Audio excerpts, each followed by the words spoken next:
if this midfield is what we go with for a large portion of 2026, it's cause to be excited.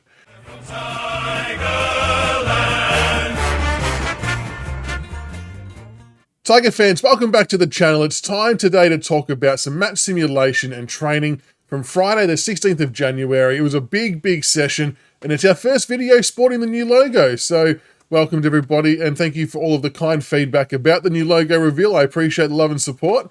Yeah, it's good to have the new era kicking off with a training report, because they're the best type of videos, right? Because we're all Tiger nuffies, we're all craving information on what's happening on the training track. The club has been getting better at putting out some reports, but nothing beats a genuine training report from an actual supporter on the ground watching it with their own eyes. And Caesar has been the main man from Punt Road, and who has been doing this for a couple of years now, to be honest. He's an absolute superstar, so make sure you get across to the Punt Road End website, check out Caesar's post. I'll link it in the description below. Show him some love, because he does amazing work, as does the other track watchers, HK Tiger from Punt Road End, and Volcluse from Big Footy was also there as well. So we'll take bits and pieces from all of it, because there's plenty to discuss and break down. Very exciting, and football can't come quick enough, I think, is the short of it. But before we get stuck into it, make sure you like and subscribe for more Tiger content. We're tracking towards 5,000, and I appreciate all the love and support. But with that said, let's have a chat about the training report. And I think the first thing I want to kick off with, and I don't want to jinx anything, but it just feels very different this time of year. I think it's simply because there's a lot more players on the park training in a competitive environment, and they seem to be pushing each other. I remember this time last year, we probably had a substantial amount of players in rehab and not on the training track, whereas at the moment, we've got Tom Sims who's in recovery, Josh Smiley, Banks has been on a lighter workload. We know Vloston's been on a lighter workload, but he's started to integrate into ball work drills. Nank's been managed, Hopper's been managed, but they've still been out there doing stuff. So it just feels like we're in a really good shape physically and numbers-wise at the club, which is awesome. And that leads to hot competition for spots, raised training standards, and just a really good flow-on effect. So, but Caesar's put together a really awesome report. He messaged me during the session saying, amazing training session at Punt Road.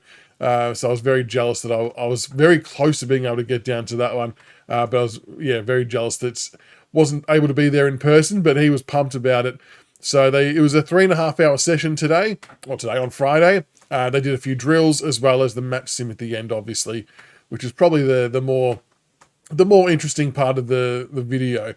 But in terms of the drills, there was one name in particular that stood out for Caesar, and that was Sam Lalor, in particular in a drill called Cyclone Hands. And he said, wow, really, you had to be there. This drill was conducted in several areas of the ground and basically broken into their line groups, but it was the center square where the eyes were drawn. Sam Lalor was balking, shrugging off tackles, sidestepping, releasing late handballs, left or right-handed, and it was just the precursor to his match sim exploits.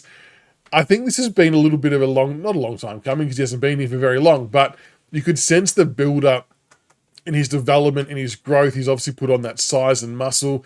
We all saw last year how good he was with ball in hand in traffic, and I guess when these kids start to hit their second year of football, just maybe they get that extra sense of belonging in the AFL environment, which maybe allows them to go to another level or to unlock a bit more of their potential. Because I sometimes feel like, and not just from our football club, but maybe new draftees play within themselves a little bit in their first year or so, because there's a lot happening, right? It's a nervous environment, a new environment, but Sam Lalor seems to have settled in really well into his second year, and with a full pre-season under his belt, it's starting to show, and I think opposition probably need to be scared, and I think we're going to all be very happy he's got the number 4 on his back. So after about 80 minutes of drills and things like that, it was time for match sim. It was 2 periods, and there was umpires on hand as well, which a lot of clubs do, which was good. The first bit of play from match sim, Caesar writes, Samson Ryan beats Hayes Brown for the tap out, which he pretty much did for most of the game, which was good. Lalor sharks it, dishes off to Cumming, who gives it back to Lalor, who dishes to another player, who gives to Cumming, back to Lalor, who snaps a goal on his non-preferred foot about 30 metres out.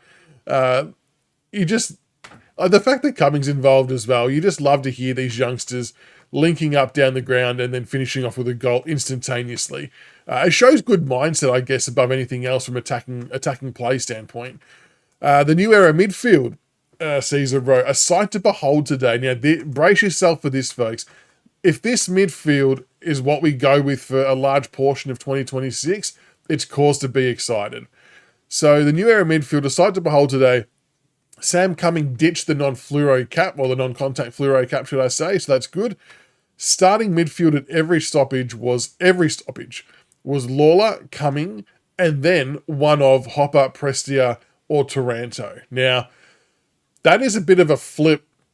It's a big flip to what I thought. So I probably was under the assumption, and look, this may not happen in the real season, of course, this is just match sim, but I thought it may look like the opposite, where it might be two of Prestia, Hopper, Taranto, and then one of Lalor, Cumming, Taj, whoever else it might be. I think by end of year, by the end of 2026, we probably need to be seeing it like this, panning out every time. Lalor, Cumming, Seth, it could be Smiley, Hotton, two of them, and then one of the experienced crew. That would be an unbelievable way to fast track their development. It would be putting a lot of responsibility into their hands, but maybe they shine with it. And especially to see Cumming in there he's just been drafted. So that's a really cool sign to hear.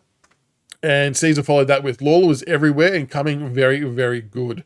And I've said this before, but up until very, very recently, I probably didn't have Sam Cumming as a round one consideration. I think he might be now, along with a few other players. It sounds silly, but I do really genuinely believe that we're at a point with our football club and our list that everyone on the list, maybe except some of the new draftees from this year just gone, but almost everyone on the list can play a role for us at AFL level if we need them to, and if we see them playing that role better than someone else. I don't think there's that much sort of dead wood or players who can't get a game anymore. Everyone can come in and do something. So that means the competition for spots is hot. I don't know where Cummings fits and whose spot he takes, but if he's going to partner with Lalor in the midfield and do good things, like, I don't like to make comparisons like this, but we've already seen that people have compared Lalor to Dusty, right? Right or wrong, that's just what's happened. We've also already seen a lot of people compare Cumming to Trent Cotchin. Now we're seeing him in match sim playing in the midfield together. It's almost like a mini flashback and just the next coming of our elite midfield brigade. It's like, do we just roll the dice and drop them both in there from the get-go and just see what happens? I don't know, but it's exciting and I can't wait to see how it evolves. Caesar says a couple of other players that starred today. Jasper Alga, our man, love it, Caesar, putting in a very good package of work this pre-season, culminating in a great all-round ground performance today. Now, I want to expand further on this for Jasper Alga because Vol Clues over on Big Footy also noted Jasper Alga as a special mention and went into a bit more detail. So the Vol Clues said on Jasper Alga, he is so composed and does magical things. He played on James Trezise and beat him quite comfortably. There was an occasion where he seamlessly roved the ball from a marking contest on the MCG side of the ground and didn't miss a step and then kicked the footy 50 metres in a breath. He also took a great lead. I've lost my line. A great lead and mark at full speed. There was an occasion where he beat a number of players, including Ryan, for a pack mark on the half-forward line. Finally, he hit Armstrong up with a neat little pass when he was streaming forward from a turnover. He does it all. Plays tall, plays small. I'm telling you guys, this kid, I think, is getting very close to being a lock for round one. I've seen a lot of comments who don't agree with that, and that's okay. I just see something in this kid. I know he's on the younger side, but he has come back super fit, fast, running all day, and his skills, and for me, it's his footy IQ. I've said this for a long time, but his footy IQ is through the roof. And that is very, very important in modern football. And yeah, to hear him doing that and taking those pack marks is fantastic. So hopefully we see a bit more of that from Jasper.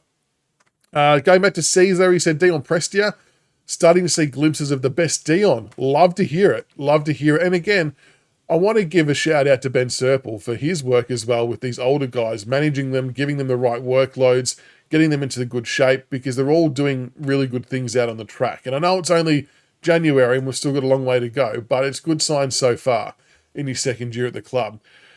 Dion Prestia, I mean, I still think he's got a little bit to offer, especially from a leadership and a teaching perspective. But if we can still get out of him those good performances like we were seeing last year when he played, because he was still putting up good numbers, that's a huge win. That's a huge win. So fingers crossed that keeps happening. Again, it's how the midfield blend looks. I'm not sure, but we know that Dion will be part of that. Taj Hotton, not only more involved today, but he gets in one freakish moment alone. So Caesar did expand on this freakish moment that happened later on. I'll try and find it after, but basically the ball ended up inside the forward pocket. He picked it up in like on a smooth mover, one-hand pickup, and then pretty much evaded 3 defenders with fake handballs, side steps, you name it, he did it, and then laced up a pass to a player 45 metres out, central in the corridor in front of goal. And it was one of those moments where the players all were kind of like, holy shit, like, wow. And apparently even Jasper Alge even went and like bear hugged him as if to acknowledge just how ridiculously insane what he did just like was. We're going to see a lot of this from Taj.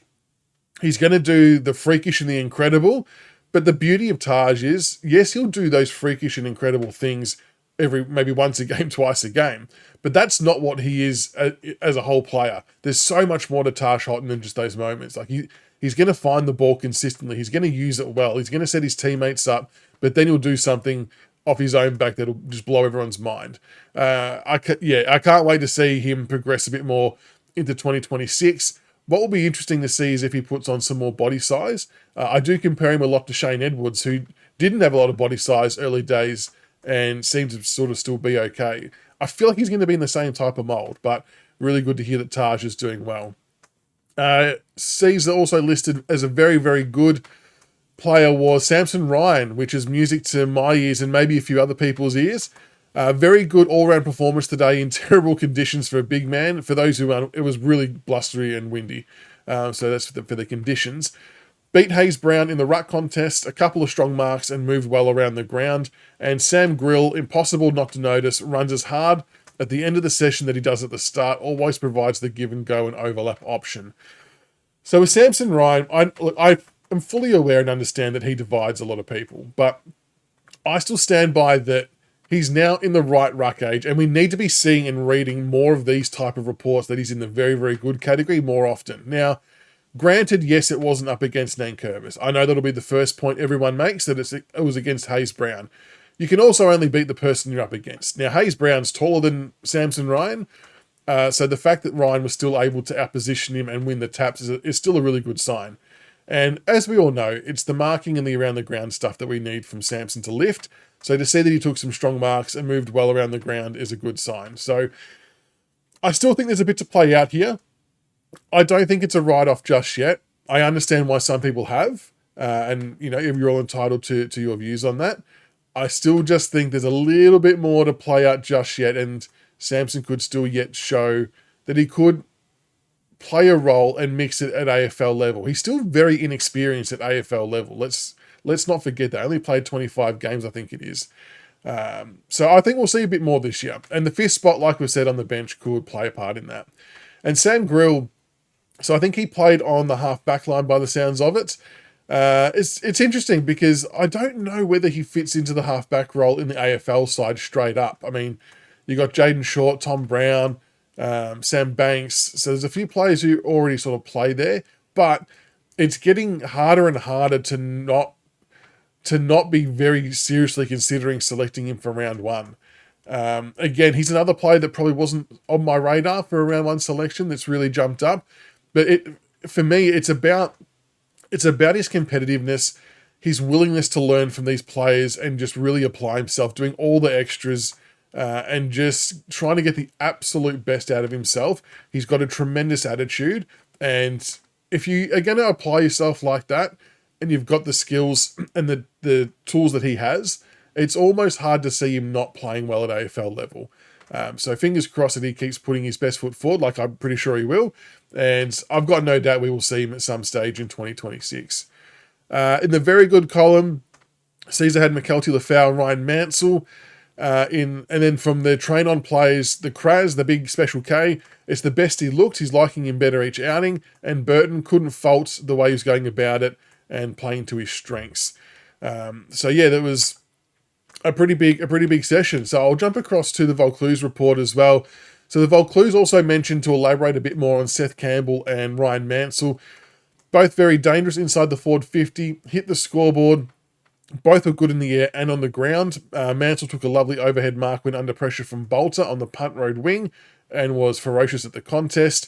And he felt it was very, very clear that they're both very hungry for success, which you'll love to hear. Tom Brown was another one that the Vaucluse mentioned, which is really interesting. As we all know, he's an elite user of the football by foot, and he had no trouble driving the ball out of traffic with his kicking and played off the half-back line. So the half-back line, I guess we've always tried to work out where does Tom Brown fit, and the half-back line may end up being where it is, and that's fine. But like we said all along, we need Tom Brown to get more of the football, to utilise those beautiful kicking skills, because that's the best way he's going to hurt opposition players. So that is the training and the match sim report for today. A massive shout out again to Caesar from Punt Road and the Vaucluse from Big Footy. Your reports were unbelievable. I will post the links to both of those in the comments below, so make sure you go check them out and show them some love. But it's getting exciting, folks. It's getting exciting. I think we'll see more and more match sim. We'll see more and more contested stuff, because this is where they start amping things up a little bit. So we should learn a bit more as the weeks get on. But make sure you like and subscribe for more. And until the next one, go Tigers.